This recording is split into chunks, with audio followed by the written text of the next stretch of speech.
So I should also say I'm fasting right now. It's been almost 2 days, 45 hours. So just water, no food. In honor of this conversation, just to get in the right mindset, get into the spiritual level. I've read that you often fast for many days. Can you explain why you fast and where does your mind go when you fast? First of all, I'm truly pleasantly surprised and honored that you're fasting. All the more because it feels like you're fasting as a tribute of respect for me. So I express my deepest gratitude to you for doing this. In India, our religious traditions are actually a way of life.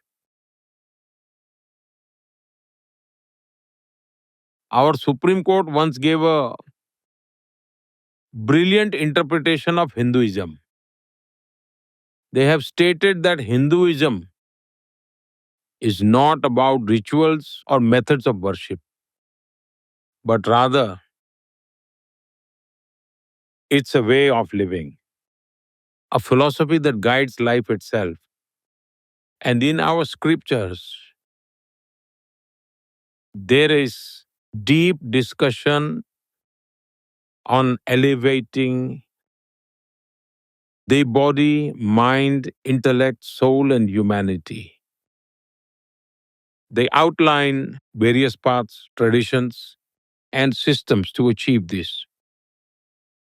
And fasting is one of them. But fasting alone isn't everything. In India, whether you see it culturally or philosophically, sometimes I see that fasting is a way to cultivate discipline. If I put it in simple terms or explain it to the viewers who are unfamiliar with India, it is a powerful tool to bring both the inner and outer self into balance. It shapes life in profound ways. When you fast, you may have noticed, as you said, you've been fasting on water for 2 days. Every single one of your senses, especially smell, touch, and taste, becomes highly sensitive. You may even notice the subtle aroma of water itself, something you probably never noticed before when drinking it. If someone walks past you carrying tea, you will catch its aroma just like you would with coffee. A small flower you've seen before, you will see it again today. But now you can perceive its details more vividly. Your senses become extra sharp, highly aware, and fully tuned in. And their capability to observe and to respond multiplies and grows sharper. I have personally often experienced this. Another thing I've experienced is that fasting can greatly accelerate the thinking process and can give a fresh perspective. You start thinking outside the box. I don't know if everyone experiences this, but I certainly do. Most people assume that fasting simply means giving up food or not eating. But that's just the physical aspect of fasting. If someone is forced to go without food due to hardship, with an empty stomach, can we call that fasting? Fasting is actually a scientific process. Whenever I fast for an extended period, I prepare my body in advance. For 5 to 7 days before the fast, I follow various Ayurvedic practices and yoga practices, along with other traditional cleansing methods, to internally reset my system. Before actually beginning the fast, I make sure to drink a lot of water as much as possible. So you could say that this detoxification process helps prepare my body in the best possible way. And once I begin fasting, for me it's an act of devotion. For me, fasting is a form of self discipline.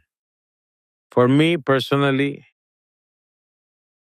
even while I go about doing my daily activities during a fast, my mind remains deeply introspective and focused inward. And that experience is profoundly transformative for me. My practice of fasting didn't come from reading books, listening to sermons, or following a tradition just because my family happened to have observed it. It came from my own personal experience. During my school days, there was a movement inspired by Mahatma Gandhi's vision, his vision of cow protection. The government had not enacted any laws at the time. At the time, people across the country observed a one-day fast by gathering in public places in silent protests. We were just kids, probably had just finished primary school. Something inside me said I should be part of this. And that was the first time in my life I experienced fasting. At such a young age, I felt neither hunger nor any desire for food. Instead, I felt a new awareness, a surge of energy within me. So I became convinced that fasting is a science, far beyond just skipping meals. It is something far greater than that. Then gradually, I refined my body and mind through various experiments. Over time, it became a long and disciplined journey for me. And one thing is certain, fasting never slows me down. I work just as much as usual. Sometimes I even work more. And another fascinating thing I've noticed is that when I need to express my thoughts, I'm amazed at where they come from and how they flow. Yeah. It's truly an incredible experience. So you still do meetings with world leaders. You still manage the affairs of India. You still carry out your role as a leader on the world stage, all fasted, and sometimes 9 days. Well, this practice has a long historical context. I hope it may be interesting for those listening. There is an ancient tradition in India called Chaturmas. During the monsoon season, we know that the digestion tends to slow down. And so in this season, many people in India follow the practice of eating only a single meal within 24 hours. For me, this starts around mid-June and goes on until after Diwali around November. For about 4 to 4.5 months, I follow this tradition of eating only once in 24 hours. Then comes the Navratri festival in India, which usually falls in September or October. During this time, the whole country celebrates Durga Puja, a festival of strength, devotion, and spiritual discipline. This lasts for 9 days. During this time, I completely abstain from food and only drink hot water. Although drinking hot water has always been a part of my daily routine, my past lifestyle was such that I naturally developed this habit over time. Then, in March or April, another Navratri occurs, called Chaitra Navratri. This year, it will likely begin around March 31st. During this 9 day fast, I eat only one specific fruit once a day. So for those 9 days, if let's say I choose papaya, then for all 9 days, I won't touch anything else, just papaya.